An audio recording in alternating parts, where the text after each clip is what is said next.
Hello साथियों, आप सभी को good morning good morning good morning. तो चलिए आइए आज हम लोग एक शानदार सेशन स्टार्ट करते हैं जो कि रहेगा बेलन से अध्याय 15। आज हम लोग एक नया सेशन स्टार्ट कर रहे हैं बेलन। इसके बारे में आज पहले हम लोग बातें करेंगे कि बेलन है क्या और इसका सारे सूत्र जो होते हैं वो सूत्र कहाँ से आते हैं, आखिर हम इन सूत्रों को याद कैसे रख सकते हैं। तो अक्सर एवरेज विद्यार्थी क्या करते हैं, सूत्र को रट करके याद रखते हैं जो कि कभी ना कभी भूल जाते हैं और काम तमाम हो जाता है। तो आज हम उन्हीं चीज़ के बारे में बात करेंगे कि आप लोग कैसे भूलते हैं, क्यों भूलते हैं और कौन ऐसा फंडा है जिससे कि आप भूल नहीं सकते हैं। तो चलिए स्टार्ट करते हैं हम लोग।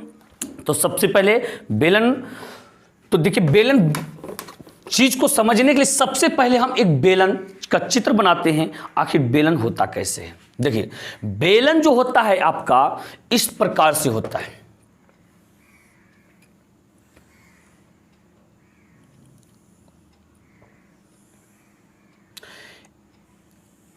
ये हो गया क्या आपका बेलन। ये क्या है आपका बेलन है। तो जैसे हम सबसे पहले चर्चा भी कर लें सतह के बारे में, जैसे घन घनाभ में सतह की चर्चा किए थे, इसमें भी यदि सतह की चर्चा किया जाए तो इसमें कुल 3 सतहें होती हैं। कितने सतह होते हैं? 3 सतह होते हैं। एक सतह आपका ये हो गया और एक सतह आपका एक आधार, जिसको कि आधार कहा जाता है। इस सतह को क्या कहा जाता है? आधार कहा जाता है। एक आपका सतह ये हो गया जो कि ऊपरी भाग का वृत्तीय सतह कहा जाता है। एक सतह आपका ये हो गया। कुल 3 सतह होते हैं। तो इस तरह से ये बीच का सतह जो है आपका, ये जो होते हैं वक्र पृष्ठ होते हैं।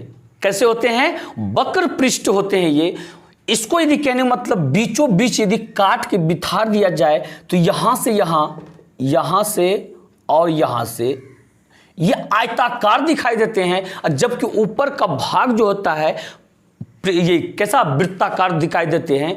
इस तरह से इस चीज को हम लोग क्या कहते हैं? क्या ये वक्र सतह होते हैं। चारों साइड ये घुमा हुआ होता है। वक्र सतह को क्या कहते हैं? इस तरह से इसका जब चीज का क्षेत्रफल निकाला जाता है, इन चीजों का यदि क्षेत्रफल निकाला जाए तो इसी के क्षेत्रफल को क्या कहते हैं? वक्र पृष्ठ क्षेत्रफल कहते हैं। वक्र पृष्ठ क्षेत्रफल कहते हैं। तो एक चीज आपको बता देते हैं सबसे पहले कि बेलन के आधार का क्षेत्रफल यदि बोला जाए, बेलन के आधार का क्षेत्रफल का यदि चर्चा करें तो चलिए इधर से हम सूत्र लिखते हैं। बेलन के आधार का क्षेत्रफल, आधार का क्षेत्रफल। तो बताइए क्या होगा? आधार का क्षेत्रफल जो होता है, आधार पहले देखिए कैसा है, वृत्त के जैसा है। तो अब यह बताइए कि वृत्त का क्षेत्रफल क्या होता है। तो हर विद्यार्थी जानते होंगे वृत्त का क्षेत्रफल, यदि नहीं जानते सीख लीजिए कि वृत्त का क्षेत्रफल जो होता है पाई आर स्क्वायर होता है। तो इसी तरह से बताइए बेलन के आधार का क्षेत्रफल क्या हो जाएगा?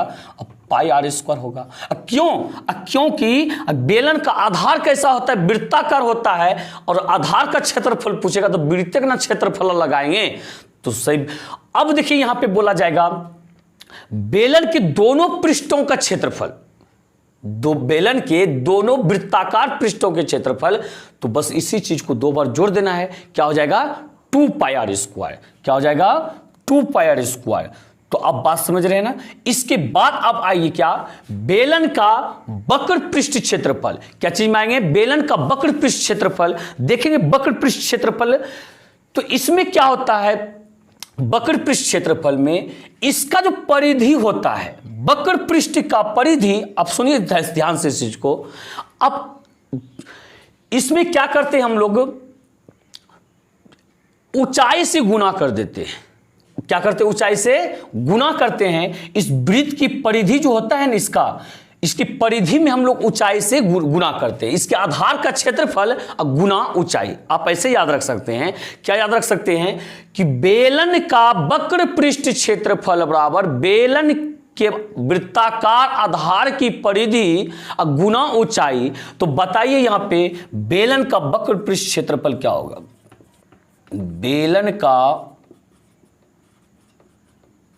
वक्र पृष्ठ क्षेत्रफल। तो किसी भी चीज का क्षेत्रफल, या क्षेत्रफल जिसका क्या होगा? परिधि गुना ऊंचाई। परिधि क्या होता है? 2 पाई r और ऊंचाई क्या हो गया h। तो इस तरह से इसको क्या बोल सकते हैं 2 पाई r h, 2 पाई r h। तो क्लियर है ये। अब देखिए यहां पे लेकर के आते हैं बेलन का संपूर्ण पृष्ठ क्षेत्रफल। बेलन का संपूर्ण पृष्ठ क्षेत्रफल, देखिए यहां पे क्या होगा, बेलन का संपूर्ण पृष्ठ क्षेत्रफल। तो चलिए संपूर्ण पृष्ठ क्षेत्रफल का मतलब क्या हुआ, क्या आप कह सकते हैं? संपूर्ण पृष्ठ क्षेत्रफल का मतलब हुआ सारे पृष्ठ का क्षेत्रफल, संपूर्ण मतलब पूरे। तो बताइए, आप बताएं कि कितने सतह होते हैं, कितने पृष्ठ होते हैं? 3 होते हैं, एक ये हो गया, एक ये हो गया, एक ये हो गया। यदि तीनों के क्षेत्रफल को हम लोग जोड़ दें तो क्या संपूर्ण पृष्ठ क्षेत्रफल ना निकल जाएगा? तो जरूर निकलेगा। यानी देखिए ऊपर वाले का क्षेत्रफल वृत्ताकार है तो ये क्या हो गया पाई r स्क्वायर। अब बटा नीचे वाला का क्षेत्रफल भी पाई r स्क्वायर। अब बटा, अब बताइए ये वक्र पृष्ठ का क्षेत्रफल क्या होता है 2 पाई r h। क्लियर है ये। अब बताइए पाई r square plus pi r square क्या होगा 2 पाई r स्क्वायर, अब प्लस 2 पाई r h। तो बताइए अब क्या कीजिएगा, यहां पे देखिए 2 पाई r आप कॉमन ले लीजिए। आप यहां पे क्या कीजिएगा 2 पाई r यदि आप कॉमन लेते हैं तो बताइए क्या हो जाएगा। तो अब इससे बनाइए, आप देखिए यहां पे क्या होता है। तो कॉमन जब लीजिए आप तो देखिए यहां पे कॉमन क्या लीजिए, इसमें 2 है, इसमें भी 2 है, 2 हो गया। और पाई कॉमन लीजिएगा, इसमें r है, इसमें भी r है, कॉमन ले लीजिए। तो बताइए 2 ले लिए कॉमन, पाई ले लिए कॉमन, एगो r ले लिए कॉमन, तो एगो r बचा। यहां से 2 पाई r तो h बचा। तो ये हो गया, इस तरह से सूत्र बन गया आपका क्या 2 पाई r into r plus h, 2 पाई r into r plus h। ये आपका क्या बन गया, एक सूत्र बन गया। आप इसी फंडे से, हाँ यदि किसी ने बोले कि प्रूफ करके दिखाइए, बस प्रूफ यही है आपका। क्या प्रूफ है यहाँ पे कि संपूर्ण पृष्ठ क्षेत्रफल जो होता है, संपूर्ण पृष्ठ क्षेत्रफल मतलब क्या, तीनों पृष्ठों का क्षेत्रफल। 3 सतहें होते, तीनों सतहों का क्षेत्रफल। तो एक आधार का क्षेत्रफल पाई r स्क्वायर, ऊपर वृत्ताकार क्षेत्रफल पाई r स्क्वायर, और इस वक्र पृष्ठ का क्षेत्रफल 2 पाई r h। जब तीनों को ऐड किए तो क्या हो गया 2 पाई r into r plus h हो गया। अब देखिए इसका आयतन बराबर यदि निकालना चाहें हम लोग, आयतन निकालना चाहें तो बेलन का आयतन बराबर जो होता है पाई r स्क्वायर h होता है। क्या होता है आपका ये पाई r स्क्वायर h होता है। यानी कि हम क्या कहना चाहते हैं आपसे हम ये कहना चाहते हैं तो कि आधार का क्षेत्रफल, बेलन के आधार का क्षेत्रफल में आप यदि ऊंचाई से गुना कर दीजिएगा उसका आयतन निकल जाएगा। देखिए अब यहां चीज को समझिए। अब पहले सबसे पहले यहां पे देखिए, आप यदि ये बेलन रखे हैं, ऐसा यदि घर में आपके डब्बा हो, जैसे ये मार्कर भी एक बेलन के आकार का है, यहां से यहां से यहां तक, तो इसी तरह से आपके घर में भी कोई डब्बा उब्बा होगा जिसमें बीच की जगह खाली होगा, खोखला होगा। तो बताइए उसका आयतन क्या हो जाएगा। आयतन जो होगा उसका, उसमें कितना हम चावल गेहूं रख सकते हैं उसके आयतन के बराबर। तो उसका आयतन क्या होगा, ये आधार का क्षेत्रफल में ऊंचाई से भी गुना कर दें, तो यानी कि नीचे जो चावल गेहूं हम रखेंगे वो क्या हो जाएगा आधार का क्षेत्रफल हो जाएगा। और कहने मतलब ऊंचाई इस ऊंचाई तक रहेगा, इस ऊंचाई से गुना कर दे उसका क्या हो जाएगा आयतन हो जाएगा। यानी कि हम इन चीजों से आपको ये समझाना चाहते हैं, इसका आप क्षेत्रफल निकाल लीजिए, ठीक है, यह आधार का क्षेत्रफल कि इसमें कितना हम चीजों को रख सकते हैं। और आप ये कितना ऊंचा है, h ऊंचाई है, h से आप गुना कर दीजिए, यही हो जाएगा आपका क्या बेलन का आयतन हो जाएगा। तो बताइए आधार का क्षेत्रफल क्या होता है। आधार का क्षेत्रफल होता क्या है पाई r स्क्वायर, तो गुना कर दीजिए आप इसके से h से, तो ये क्या हो गया पाई r स्क्वायर h हो गया। यही हो गया आपका सूत्र। यहाँ ये हो गया आपका सूत्र, यहाँ ये हो गया आपका सूत्र, एक ये हो गया आपका सूत्र। क्लियर है। अब आते हैं खोखले बेलन का आयतन के लिए। किसके लिए, खोखले बेलन का आयतन। तो देखिए सुनिए यहाँ पे, खोखले बेलन का आयतन, बेलन का आयतन। तो बताइए खोखले बेलन का आयतन क्या होगा। खोखले बेलन के आयतन बराबर क्या होता है, देखिए खोखला यदि बेलन हो, बेलन क्या हो खोखला हो, उसमें 2 त्रिज्या होगा। कितना त्रिज्या होगा, 2 त्रिज्या होगा, क्योंकि बीच में जब खोखला वो बेलन है उसमें त्रिज्याएं कितने होंगे, 2 त्रिज्याएं, एक जो कि बाहर तक आता होगा और एक जो अंदर तक रहता होगा। तो बाहर तक की त्रिज्या क्या मानेंगे, बड़ी आर मान लीजिए आप, क्या मान लीजिए, बड़ी आर। तो उसका आयतन क्या हो जाएगा, पाई बड़ी आर स्क्वायर एच। यदि बाहरी आयतन में अब भीतरी आयतन को घटा देंगे तो ये खोखले बेलन का आयतन निकल जाएगा, यानी कि पाई छोटी आर स्क्वायर एच। ठीक है, अब इसको आप क्या कीजिएगा, यहाँ पे पाई और एच को मान लीजिए, पाई एच इंटू ये हो गया बड़ी आर स्क्वायर माइनस छोटी आर स्क्वायर, बड़ी आर स्क्वायर माइनस छोटी आर स्क्वायर। यहाँ पे और इसको सूत्र में बना सकते हैं, आप क्या लिख सकते हैं, ए प्लस बी इंटू ए माइनस बी पे तोड़ सकते हैं, बड़ी आर प्लस छोटी आर अब इंटू बड़ी आर माइनस छोटी आर। ऐसे आप यही सूत्र याद रखिएगा, अच्छा रहेगा। ये आपको बता दिए, कहीं ऑप्शन वाली चीज में आ जाएगी तो आप उसे भी लगा सकते हैं। बातों को आप समझें। इससे अब देखिए इन चीज़ों को आप उतार लीजिए, इसके बाद हम बातें करते हैं ऑब्जेक्टिव के तरह से क्वेश्चन जो बनता है उसके लिए बातें करते हैं। तो चलिए कुछ देते हैं, पॉइंट हम देते हैं आपको, ठीक है। तो देखिए अति लघु उत्तरीय प्रश्न को शॉर्टकट करने के लिए आपको हम एक पॉइंट देते हैं। तो देखिए पहला पॉइंट आप देख पा रहे होंगे, पहला पॉइंट देखिए आप क्या कहना चाहता है, कहना चाहता है लंबवृत्तीय बेलन की त्रिज्या m गुनी होने पर वक्र पृष्ठ का क्षेत्रफल m गुनी हो जाएगी और आयतन m स्क्वायर गुनी हो जाएगी। यानी कि हम देखिए आपसे ये कहना चाहिए, इस चीज को तो ऐसे आप याद रखिए, इस चीज को क्या रखिए, पॉइंट दिए आपको याद करने के लिए। अब पर याद कैसे रख सकते हैं वो चीज हम आपको बताते हैं। तो बताइए, सबसे पहले कहता है त्रिज्या m गुनी हो जाएगी, यानी कि r को m गुना कर दिया जाएगा, ठीक है। तो कहता है उसका वक्र पृष्ठ क्षेत्रफल जो है ना m गुना हो जाएगा और जबकि आयतन जो है m स्क्वायर गुना होगा। क्या बात है, ऐसा क्यों होगा, क्योंकि अब देखिए वक्र पृष्ठ क्षेत्रफल बराबर जो होता है 2 पाई आर एच होता है, ठीक है। जिसको गुन्ना गुन्नी करे बस उसी चीज को रखना है, बाकी चीज को हटा देना है। वो कांस्टेंस माना जाता है, वो नियत माना जाता है, उसका मान सभी के लिए बराबर माना जाता है। चीजों को समझे, यानी कि जिस दो चीज का आप वो तुलना कर रहा है ना, पहले वाला और बाद वाले का, दोनों के लिए मान क्या होगा, बराबर होगा। जैसे सिर्फ चेंजिंग कर रहा है आर में, तो पहले वाले बेलन और दूसरे वाले बेलन दोनों के लिए एच तो बराबर होगा।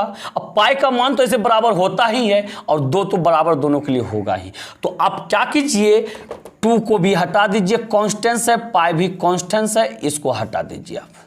और h भी चर्चा नहीं किया गया है तो h को भी हटा दीजिए, बचा किया r को कितना गुना किया गया, m गुना r के जगह पे लिख दीजिए m। तो बताइए वक्र पृष्ठ क्षेत्रफल m गुना नहीं हो गया, हो गया। बात समझे, इससे संबंधित आपको क्वेश्चन भी बताया जाएगा। जैसे बोलेगा क्या, बोलेगा किसी बेलन का त्रिज्या दुगुना कर दिया गया, दुगुना किया जाए तो उसका वक्र पृष्ठ क्षेत्रफल कितना गुना हो जाएगा। तो आप लगाइए सूत्र, 2 पाई आर एच, कांस्टेंट से हटा दिए, कांस्टेंट से हटा दिए, आर कितना गुना किया गया, 2 गुना, तो आर की जगह 2 रखिए, तो ये भी कितना वक्र पृष्ठ क्षेत्रफल भी क्या होगा, 2 गुना हो जाएगा। बात क्लियर है। अब इसके बाद देखिए, अब कहता है आयतन जो है m स्क्वायर गुना हो जाएगा।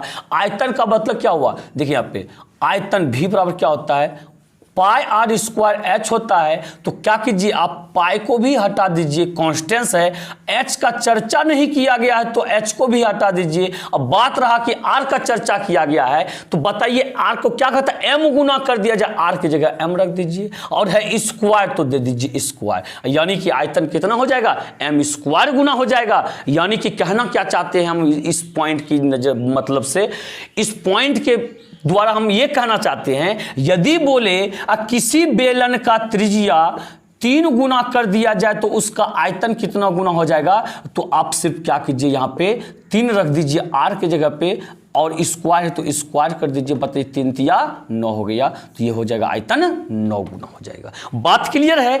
इस तरह का यदि सवाल आए तो हाँ, ये सब शॉर्टकट फंडा है सिर्फ ऑब्जेक्टिव के लिए, ऐसा नहीं कीजिएगा प्रोसेस वाले में बना दीजिएगा। और देखिए इसी तरह से आप दूसरा पॉइंट देखिए, दूसरा पॉइंट देखिए आपको हम क्या दे रहे हैं, दूसरा पॉइंट आपके लिए है, क्या है यहाँ पे, लंबवृत्तीय बेलन की ऊंचाई n गुनी होने पर वक्र पृष्ठ क्षेत्रफल और आयतन दोनों ही n गुनी हो जाएगी। वक्र पृष्ठ क्षेत्रफल और आयतन दोनों ही n गुनी हो जाएगी। और कब? जब ऊंचाई n गुनी कर दिया जाए तब। कौन? h। h यदि कर दिया जाए n गुनी तो वक्र पृष्ठ क्षेत्रफल रहे और चाहे वह आयतन रहे, दोनों को n गुनी ही होगा। कारण पता है? देखिए कारण देखिए, आयतन वक्र पृष्ठ क्षेत्रफल सूत्र क्या होता है? 2 पाई आर एच, ये a बराबर, और v बराबर क्या होता है? ये होता है पाई आर स्क्वायर एच। देखिए इसमें चर्चा है h का, r का कहीं चर्चा नहीं है, r भी कॉन्स्टेंस माना जाएगा, ये भी आपका हट जाएगा। और यहाँ देखिए इसमें भी r और पाई दोनों घसक जाएगा, सिर्फ h रहने देंगे। तो बताइए कहता h n गुनी, तो h की जगह n लिखेंगे, वह n गुनी हो गया। अब आयतन कहता है, यहाँ पे कहता है h n गुनी, तो आयतन भी देखिए एच एन सिर्फ बचा हुआ है, एच एन गुनी हो जाएगा। यानी कि हम क्या कहना चाहते हैं, आपको इस पॉइंट की नज़र से बताना चाहते हैं हम ये कि यदि आपको ऊंचाई दुगुनी कर दिया जाए तो आपका वक्र पृष्ठ क्षेत्रफल भी दुगनी होगा और आयतन भी क्या होगा? दुगनी होगा। अब यहां से समझ पा रहे हैं। अब देखिए इसके बाद तीसरा पॉइंट हम देते हैं आपको। देखिए तीसरा पॉइंट क्या कहना चाहता है। तीसरा पॉइंट देखिए क्या कहना चाहता है हम लोग से। तीसरा पॉइंट कहना यह चाहता है कि हाँ, तो कहना चाहता है लंबवृत्तीय बेलन की त्रिज्या, देख पा रहे हैं पॉइंट, लंबवृत्तीय बेलन की त्रिज्या m गुनी एवं ऊंचाई n गुनी हो तो वक्र पृष्ठ क्षेत्रफल m n गुनी हो जाएगी और आयतन m स्क्वायर n गुणित हो जाएगी ना, ऐसा कह रहा है। कैसे? अब देखिए यहाँ पे, अब कहता है यहाँ पे क्या, त्रिज्या m गुनी, r बराबर m हो गया, और ऊंचाई n गुनी, n गुनी, दोनों चीज दे दिया गया है। तो कहता है वक्र पृष्ठ क्षेत्रफल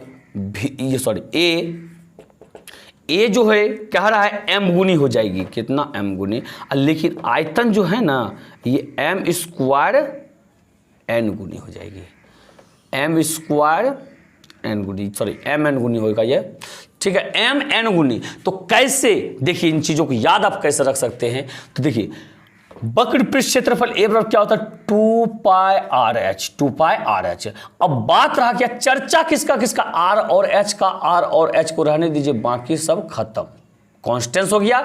आर कितना गुनी है? m गुनी, आर की जगह m लिखिए और h की जगह पे आप n लिखिए, m गुना n बराबर क्या हो गया? mn। तो mn गुनी हो गया। और आयतन देखिए क्या होता है, अब पाई आर स्क्वायर h होता है। तो आर का तो चर्चा किया गया है, h का भी चर्चा है। कॉन्स्टेंस यहाँ पे क्या हुआ? पाई हुआ कॉन्स्टेंस, पाई को हटा दिए।